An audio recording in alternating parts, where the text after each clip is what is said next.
Hey there students, Mr. Fugit here. In our video today we're going to be talking through some of the main activities that we're going to be doing throughout the year, what we call a design challenge. Now design challenges are going to be something that we do every couple of weeks, and they're activities that are designed to take some of the concepts that we're learning in class and apply them into a real world situation. Now in this video we're not necessarily going to be talking about one specific design challenge. We're going to be looking at what is a design challenge just in general, and what are our overall goals with design challenges throughout the year. So there are a few things that I want to talk about with the design challenge in terms of what are the goals. So with the design challenge, what are we actually trying to accomplish with these activities? And I would say number one is that design challenges are centered around application. What we mean by that is, as you can probably tell, what we mean by that is we're taking the concepts that we're learning in class and applying them into something into the real world. One of the things we want to try and do as much as possible throughout the year is to take the concepts that we learn in the classroom and see how they may affect real life and the real world outside of the classroom. As we talk about a lot, physics is really the study of the natural world and the patterns that we can observe and model and use to predict and really study what's going on in the world around us, why things do what they do. And so one of the goals that we have with our design challenges is to take some of the, math that we're learning effectively and apply that into real world situations. So application is one of our main goals with a design challenge. Another, and I would say another one of our very primary goals,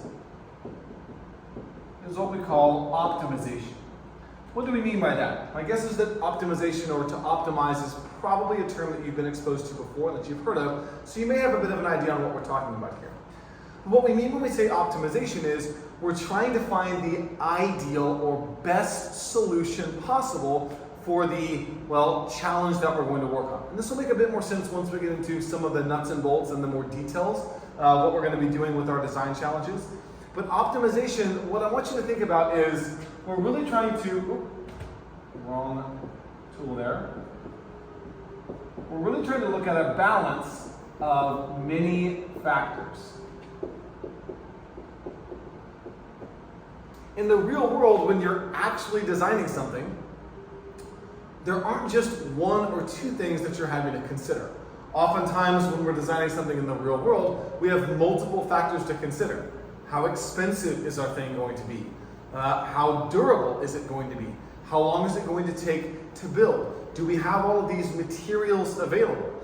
Right? How much money could we make off of the product that we're going to create? There's a multitude of factors that we're oftentimes, having to weigh and consider. And with this idea of optimization, we're trying to find the best balance of many factors. And oftentimes, those factors are what we call competing against one another, or they're competing interests, is a phrase you've probably heard before. What we mean by that is, sometimes our factors are actually going to work against one another. Right? Maybe we have a budget that we have to work under. We can only spend X number of dollars, but we want to make the most durable product we can, but we can't spend an unlimited amount of money. An example I give quite often is the building that I'm in right now, the shelter building here at Edmond North. Whenever there was a kind of a plan put out to want to build this building, there were several different companies that came in and said, we think we can build it for this much or that much.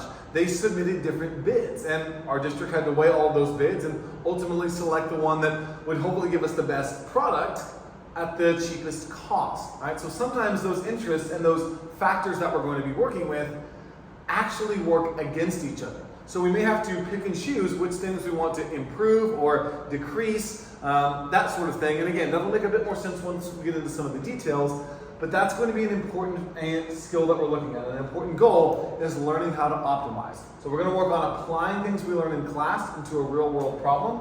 And then we're also going to look at how we can optimize, how we can improve a design based on balancing out a multitude of factors. Now you may be wondering, how am I going to know if my design challenge is good or not? We're going to get into that here in just a bit. But these are our first two kind of main important goals.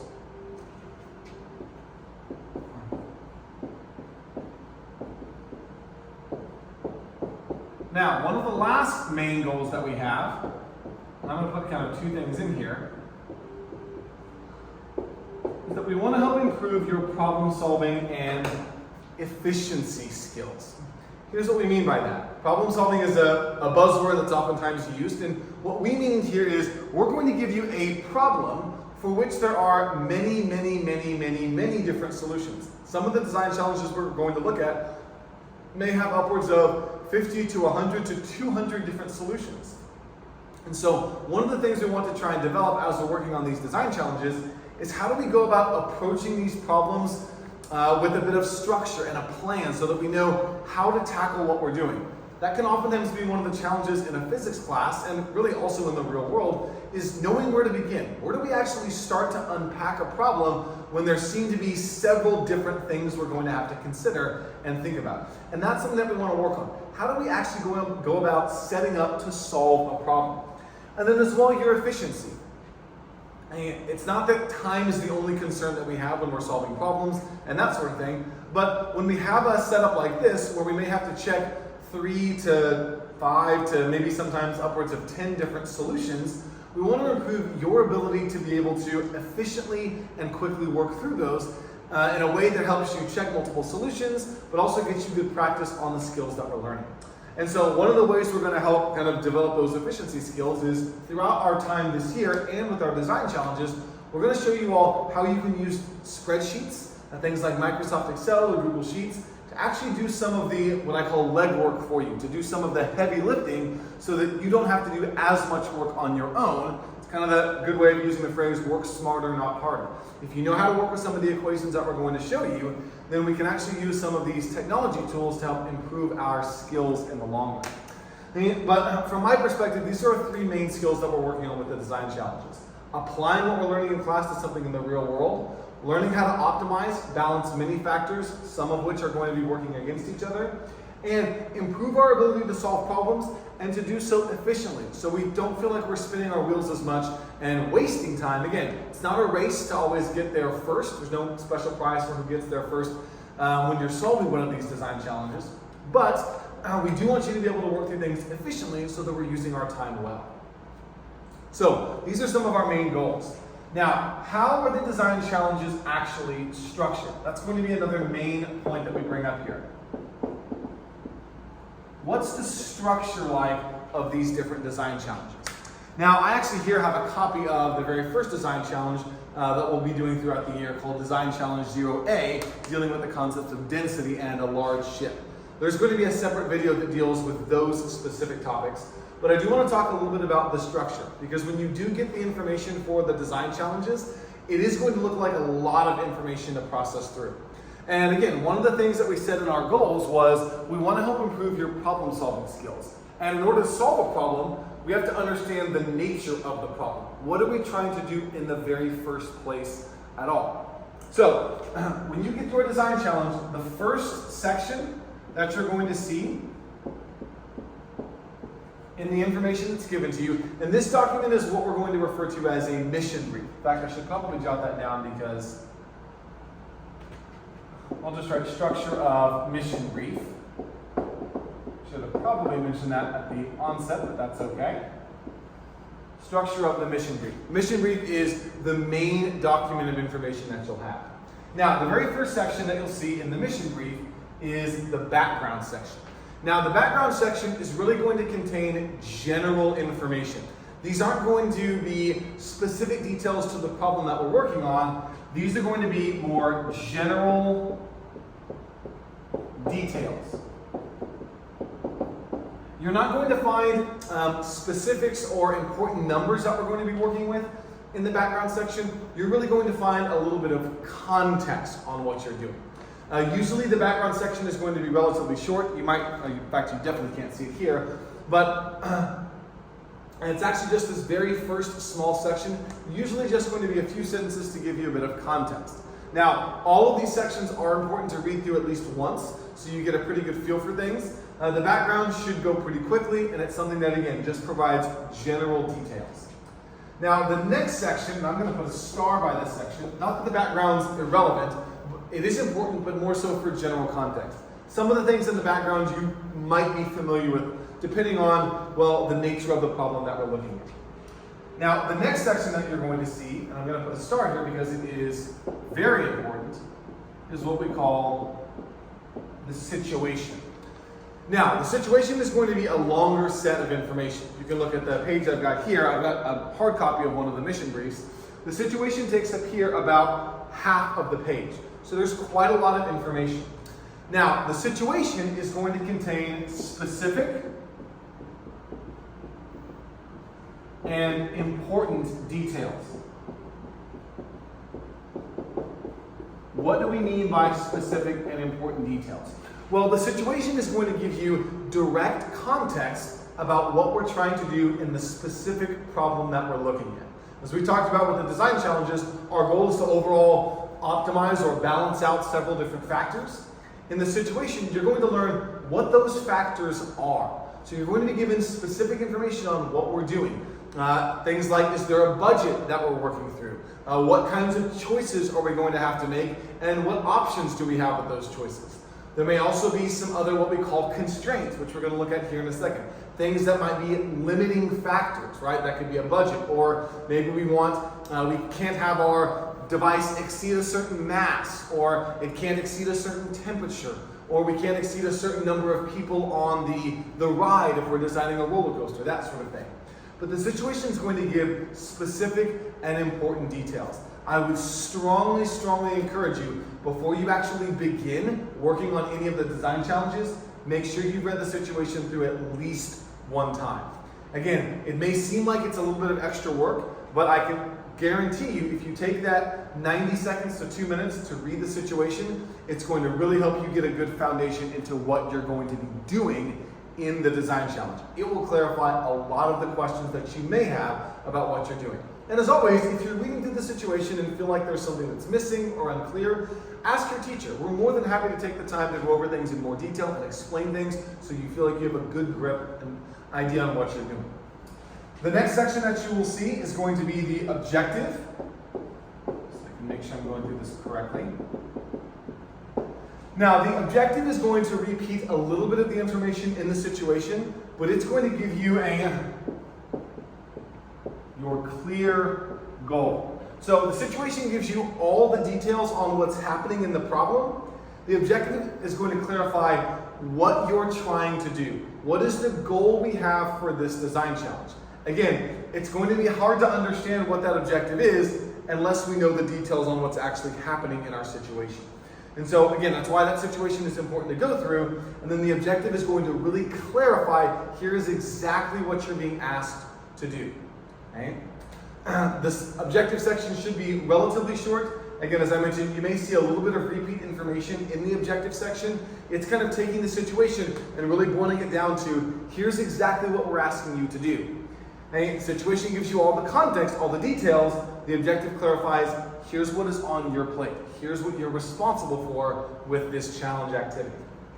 Next, you're going to see a section labeled constraints.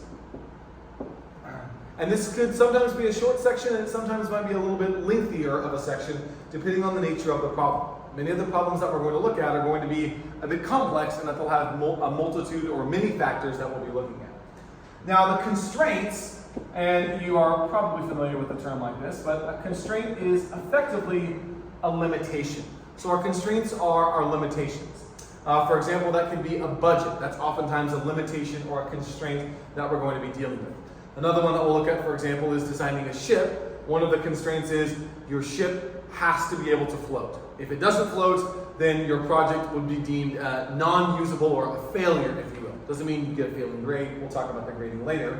But limitations are constraints. Another one may be if we're designing something like an airplane. It needs to be able to lift off. Or if we're designing a roller coaster, it needs to be able to safely stop. Right? So constraints are things that must happen in order for your project to be considered a success. And oftentimes, as long as those constraints are met, you can have a range of effectiveness with your score. You can have a design challenge with a really high score and a really low score, but the constraints are limitations, things that must be met. I should say these are required limitations. Things that we must make sure are in order before we go forward. So when we're actually checking to see how effective our design challenge is, the constraints are oftentimes the very first thing we check. Because if we don't pass that first test, no point in going any further than that. Okay, so next we're going to move on to the next main section, which is the scoring. Now, the scoring is going to be how you determine if your design challenge is good or bad. Now, one of the things that I want to emphasize as we go into the scoring is this. Think about the goals that we had early, and I'll scroll up just so you can see them again. Our goals in working with these design challenge activities is to apply what we're learning into something in the real world, and to learn how to optimize, to balance out many different factors, and then also to improve our problem solving and efficiency skills. Notice that I did not say that the goal is that you get a perfect score, or that your goal is that you find the ideal or best solution.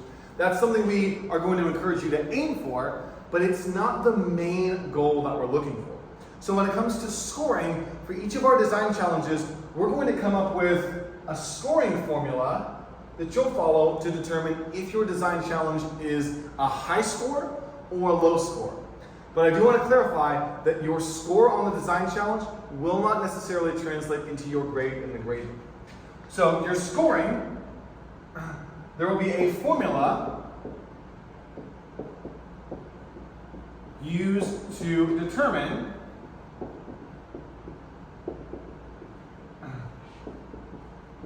I would call it maybe the, how should I say this? Because I don't want you to necessarily think about it as good and bad, but it's really a formula used to determine the effectiveness of your design. What I really mean when I use that term effectiveness here is, I mean, does your design meet the goals that were stated in the project? Does it meet the objectives that you have? And so that formula is going to be unique to each design challenge. So what we'll do in each of our design challenges is I'm going to have a separate video that walks through each design challenge individually. And as part of what we'll be doing in each of those design challenges, we'll look at the scoring formula. The scoring formula is going to change for every design challenge because they're all going to be different types of problems. As I alluded to earlier, some of them you might be designing a ship, or you might be designing an airplane, or you might be designing a roller coaster. One of them will design a Wi-Fi system for the school building. There are a lot of different types of problems that we're going to look at, and because of that, the scoring formulas all look a little bit different. Generally,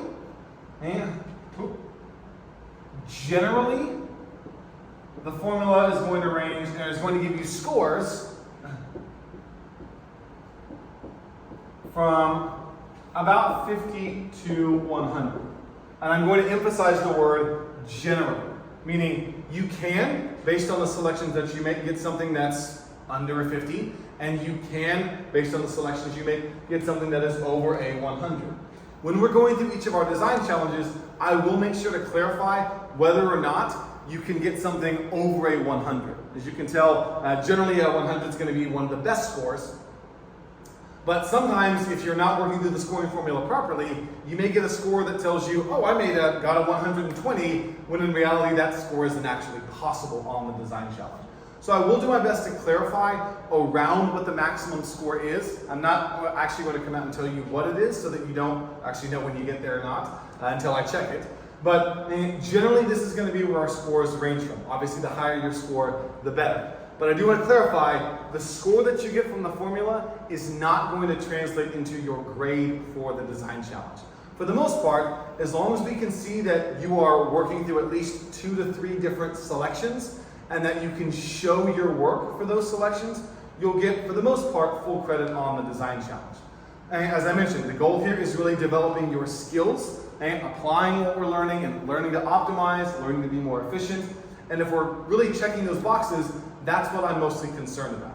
What I'm not going to get credit for is, well, one person in your group does all the work and writes it down, and then you all take a picture of their work. And that's not really going to fly because our goal is for you to be responsible for your learning here and for you to learn how to improve those skills as we go. So that's a little bit about the scoring. There will be kind of little details with each of our design challenges. Sometimes we may have some bonus point opportunities. Sometimes our maximum scores may only be about a 90 or a 95. Sometimes they may be about a 110. it ranges a little bit from design challenge to design challenge, but the main things I want to get across here are that there are formulas that we'll use for each of our challenges that will help us figure out how effective your selections are with the design challenge. So, moving along to kind of the last section. The last main section, shut that a little bit, sorry. The last main section that we'll have is what we call the appendix.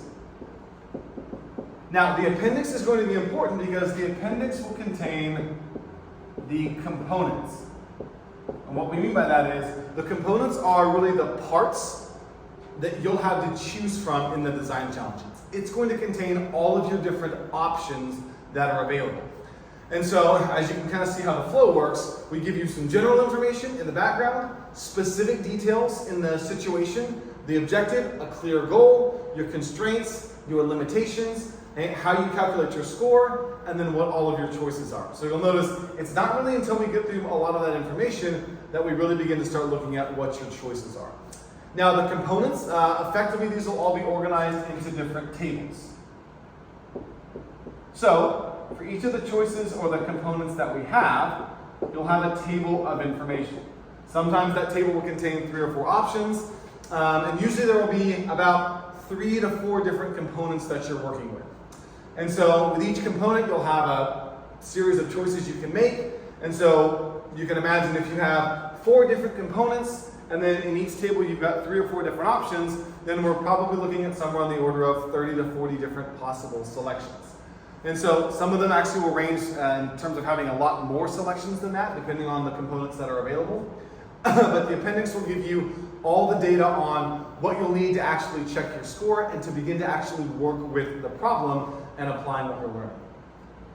So hopefully this gives you an overarching idea on what we're looking for with the design challenges. We are going to spend a little bit more time kind of talking about the specifics of each design challenge, so I'm going to have a separate video for each individual design challenge. This here is mostly to give you an idea on the structure and the goals of what we're trying to accomplish. So hopefully this gives you a bit of an idea. All of our design challenges throughout the year will follow this main structure. There may be a few slight variations from design challenge to design challenge, depending on what we're doing in that challenge. But this will be the main structure that you'll see for each of the design challenges we work through this year. So as always, if you have questions, please don't hesitate to reach out and contact myself or your specific instructor. We'd be happy to take the time to go over that. Other than that, good luck.